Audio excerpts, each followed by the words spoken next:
ఇది ఏమిటి? What is this? ఇది పుష్పం. This is a flower. ఇది పుష్పం అని అందరూ వర్ణిస్తుంటారు. People go on describing this flower. ఇది దైవ హృదయ పుష్పము. God is the real flower. ఇది పుష్పం సామాన్యమైనది కాదు. Flower is not ordinary one.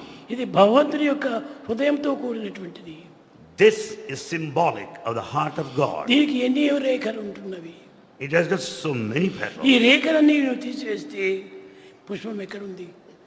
When you go on removing petals, where is the flower? కనుక ఈ రేఖలే భగవంతుని యొక్క లేఖలు. Rekalu, the petals, are the lekalu, the letters of the divinity.